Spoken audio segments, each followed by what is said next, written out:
Hello students, today we'll discuss about Rajya Sabha. In the previous class we had discussed about Lok Sabha and today the second house of the parliament, Rajya Sabha, we will discuss. So as in the Lok Sabha we had discussed, the members are 545.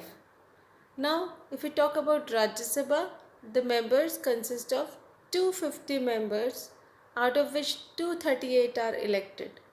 Why only 238 are elected? As I told you before, ये हम बात कर चुके हैं that 12 members are nominated by the president. It means for them there is no election. Such people, the 12 nominated people, are amongst the distinguished people who have made their mark in literature and other fields like sports, social service, arts and culture. So these 12 people are nominated by president. So Rajya Sabha, again I am repeating, it consists of 250 members, out of which 230 are elected from the legislative assemblies. आपको पता ही है कि इनका election कहाँ से होता है? Through the legislative assemblies of different states. Now tenure. Tenure is different from Lok Sabha. Lok Sabha's tenure is 5 years, while the tenure of Rajya Sabha is 6 years. And in the 6th year, every 2 year the members get retired.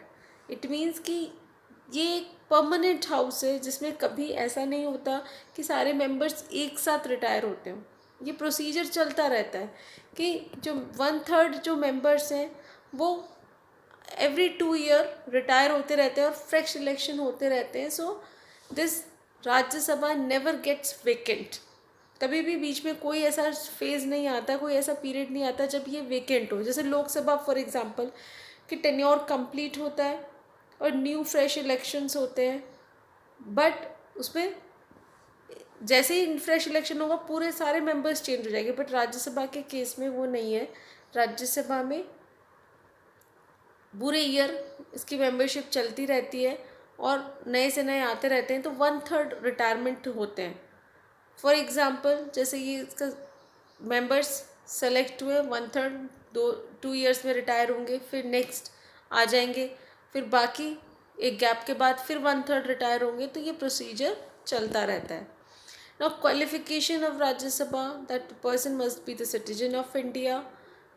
It should have the age of 30 years or more, यानी कि below 30 years cannot become the member of Rajya Sabha. In the case of Lok Sabha, the qualification was 25 years.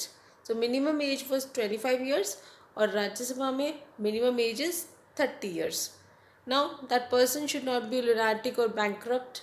So these are the qualifications for the member of Rajya Sabha. Now class, the election of Rajya Sabha. This is very important. आपको मैं पहले बता चुकी हूँ that it represent the states of India. This is the reason that it is an indirect elected body and residents of the state elect members to state legislative assembly. So state legislative assembly, that is Vidhan Sabha, plays a very important role in electing the members of Rajya Sabha, and elected members of state legislative assembly in turn elect the members of Rajya Sabha. So as you know कि विधान सभा के जो members हैं वो state से ही आते हैं क्योंकि ये स्टेट को रिप्रेजेंट कर रहा है.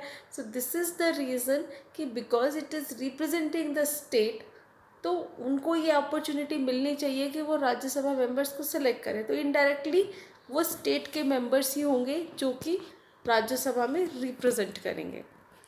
Now types of representation. There are two types of representation, symmetrical and asymmetrical. या आप NCERT बुक में एक बार इस टॉपिक को फिर से पढ़ना. So class, this differs our case from the case of USA. ये हमारे केस और USA के केस को डिफ़र करता है. जैसे राज्यसभा जो सेकेंड हाउस है जो कि स्टेट को रिप्रेजेंट करता है, वैसे ही USA में जो सेकेंड हाउस है it is known as senate. हमारे हम राज्यसभा बोलते हैं, वहाँ पे सेनेट बोलते हैं. तो वहाँ पे सिमेट्रिकल रिप्रेजेंटेशन है. सिमेट्रिकल मीन्स कि जितने भी स्टेट्स हैं उनको सबको इक्वल रिप्रेजेंटेशन दिया है। तो फॉर एग्ज़ाम्पल अमेरिका में अभी राइट नाउ टोटल 50 स्टेट्स हैं, तो वहाँ पे ये क्लियर कर दिया गया कि हर एक स्टेट से 2 मेंबर जाएंगे सेनेट के लिए। तो सेनेट मेंबरशिप कितनी हो गई? 200, सॉरी इट्स 100 बिकॉज 50 स्टेट्स हैं, हर एक स्टेट से 2 जाएंगे तो इट्स 100। तो वहाँ पे सिमेट्रिकल है, चाहे स्टेट की टेरिटरीज पॉपुलेशन कितनी भी हो, सबके 2 ही मेंबर जाएंगे। बट हमारे इंडियन केस में हमारे कॉन्स्टिट्यूशन मेकर्स ने कहा कि हमारे इंडिया में जो डाइवर्सिटी है, वेरिएशंस है, वो बहुत ज़्यादा है। चाहे नॉर्थ ईस्ट में अगर स्टेट्स देख लो तो वो तो बहुत इतने छोटे छोटे से स्टेट्स हैं, लाइक मेघालय, त्रिपुरा, मणिपुर, सिक्किम, और एक यूपी, बिहार जैसे, एमपी, मध्य प्रदेश जैसे इतने बड़े बड़े स्टेट्स भी है। तो हम ये सिमेट्रिकल रिप्रेजेंटेशन देंगे तो फिर उस पर्टिकुलर स्टेट के साथ ये जस्टिफाइड नहीं होगा, जिनकी टेरिटरीज बहुत वास्ट है, पॉपुलेशन बहुत ज़्यादा है, तो उनको प्रॉपर रिप्रेजेंटेशन नहीं मिलेगा। So we adopted asymmetrical representation. Asymmetrical representation in which the representation is given according to the population. So हमारे यहाँ क्राइटेरिया सेट हो गया पॉपुलेशन के अकॉर्डिंग, ये क्राइटेरिया सेट है कि कौन से स्टेट से कितने मेंबर जाएंगे। तो राज्यसभा में किसी स्टेट से 25 जा रहे हैं, किसी से 10 जा रहे हैं, किसी से ओनली 2 हैं, किसी से 25 है। तो ये अलग अलग नंबर्स है पॉपुलेशन के हिसाब से, ताकि किसी भी स्टेट के साथ अनजस्ट नहीं हो। सो asymmetrical, whereas the representation given on the basis of population. So these are the types of representation that you need to take care. Now as this is the permanent house, ये मैं आपको पहले बता चुकी हूँ that it is elected for 6 years and the members, the 1/3 members, they retire after every 2 year. So the membership keeps on changing. So this is the reason that this house never get dissolved, and this is the reason it is called as the permanent house of the parliament. So ये question आपसे पूछा जा सकता है that why Rajya Sabha is also known as the permanent house of the parliament. तो आप इसमें लिखेंगे the term is of 6 years and the members can get re-elected, and every 2 year 1/3 members of Rajya Sabha complete their term and elections are held only for those 1/3 seats. So this is the reason that it never get dissolved and it's known as the permanent house of the parliament. Now class, powers of Rajya Sabha. So अब हम powers को separately पढ़ेंगे। पहले हमने common functions पढ़े थे, अब हम पढ़ेंगे separately. It considers and approves non money bills and suggest amendments to money bills. मैंने आपको बताया था मनी बिल्स में सिर्फ ये सजेशन दे सकते हैं, लेकिन मनी बिल पे इनका एज सच कोई ज़्यादा पावर्स और नहीं है apart from giving the suggestions. और वो सजेशंस कोई बाइंडिंग नहीं है कि लोकसभा को माननी पड़ेगी, but yes non money bill पे they have the power, they approve the non money bill. Then they approve constitutional amendments, ये आपको पता ही है, जब हमने कॉमन फंक्शंस पढ़े थे तब भी मैंने बताया था कि अमेंडमेंट अगर कॉन्स्टिट्यूशन में करना है it needs the consent of both Lok Sabha and Rajya Sabha. Now the exercise is control over executive by asking questions, introducing no confidence motion and other resolutions. So executive controlling again ये common function है, ये राज्यसभा भी इसमें major role play करता है। It can also control the PM and its cabinet. Then it participates in the election and removal. So electoral जो power है वो भी राज्यसभा के पास है एंड रिमूवल पावर भी है, यानी कि election of president, election of vice president, then removal of president, vice president, then जजेस of the supreme court. So this is the power of Rajya Sabha. Now it can also give the Union Parliament power to make laws on matters included in the state list.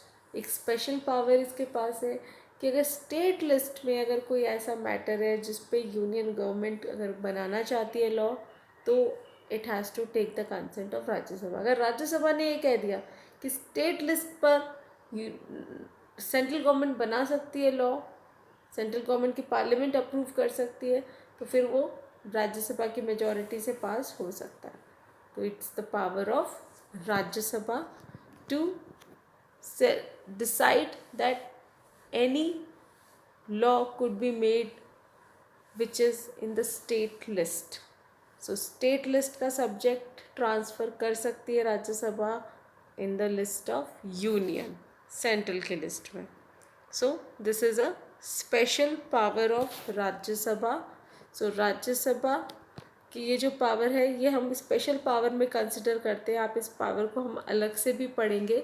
That if the union parliament wishes to remove a matter from the state list to either the union list or the concurrent list, it is in the interest, if it is in the interest of nation, the approval of the Rajya Sabha is necessary. So class, for example, आपने पढ़ा ही था, union list होती है, state list होती है, then concurrent list होती है. तो स्टेट जिस लिस्ट पे सब्जेक्ट बनाती है, आपने 10th में पढ़ा था, स्टेट जिस लिस्ट पे जिस सब्जेक्ट पर लॉ बनाती है, अगर उस पर सेंट्रल गवर्नमेंट बनाना चाहती है लॉ या फिर उसको कंकरेंट में शिफ्ट करना है, तो राज्यसभा के अप्रूवल के बिना ये शिफ्टिंग नहीं हो सकती. और राज्यसभा ने अगर अप्रूव कर दिया कि ये शिफ्टिंग हो सकती है, तो उस केस में वो स्टेट लिस्ट का सब्जेक्ट चला जाएगा यूनियन लिस्ट में, या फिर वो कंकरेंट में भी जा सकता है. तो सेंट्रल की पावर इंक्रीज हो गई. तो it is only through Rajya Sabha. तो ये राज्यसभा की स्पेशल ऐसी पावर है जो लोकसभा के पास नहीं है. मैं आपको इनडायरेक्ट क्वेश्चन भी पूछ सकती हूँ. मैं पूछ सकती हूँ कि which power of Rajya Sabha is not with Lok Sabha, और explain about the special powers of Rajya Sabha that even the Lok Sabha do not enjoy. Lok Sabha भी के पास भी ऐसी पावर नहीं है. ये एक्सक्लूसिव पावर है राज्यसभा की. So now class, apart from this, that a question है that why the council of minister is responsible to the Lok Sabha and not Rajya Sabha. तो ये जो क्वेश्चन है कि जो काउंसिल ऑफ मिनिस्टर है वो लोकसभा के लिए तो है, लेकिन राज्यसभा के लिए क्यों नहीं है? Because Lok Sabha members are directly elected by the people. That house is known as people's house. और जबकि आपको राज्यसभा के केस में पता है they are not directly elected by people. So this is the reason that Rajya Sabha can not remove the government. अगर removal करना है काउंसिल ऑफ मिनिस्टर का तो लोकसभा कर सकती है, राज्यसभा के पास ये पावर नहीं है. लॉजिक सीधा सा है कि रिप्रेजेंटेटिव्स लोकसभा के डायरेक्टली लोगों को रिप्रेजेंट करते हैं, जबकि राज्यसभा क्या है, एक इनडायरेक्ट हाउस है जहाँ पे इनडायरेक्ट इलेक्शन के थ्रू मेंबर्स आते हैं, तो उनको हम ये पावर नहीं दे सकते. So this you need to know that Rajya Sabha can not remove the council of minister as the council of ministers are only responsible towards Lok Sabha and not Rajya Sabha. So this you need to take care. Then apart from this, जो लोकसभा की powers हमने पढ़ी थी, तो उसमें आपको ये ध्यान रखना है कि कौन सी ऐसी पावर्स है जो सिर्फ लोकसभा के पास है, वो राज्यसभा के पास भी नहीं है. जैसे राज्यसभा के पास पावर है स्टेट लिस्ट को ट्रांसफ़र करके यूनियन लिस्ट में वो शिफ्ट कर सकती है, तो लोकसभा के पास ऐसी कौन सी पावर है जो राज्यसभा के पास नहीं है? तो number 1 related to money bill, ये हम पहले भी पढ़ चुके हैं that money bill can not be initiated, rejected और changed by Rajya Sabha. All powers are only with Lok Sabha related to money bill. So then second thing, the council of minister is responsible to the Lok Sabha and not Rajya Sabha. ये second power है. तो Rajya Sabha government को criticise तो कर सकती है, council of minister से question भी पूछ सकती है, लेकिन उनको रिमूव नहीं कर सकती. Removal procedure can only be initiated in Lok Sabha, not in Rajya Sabha. So class, now next we will discuss in our next class that how does the parliament make laws. Law procedure हम नेक्स्ट क्लास में discuss करेंगे.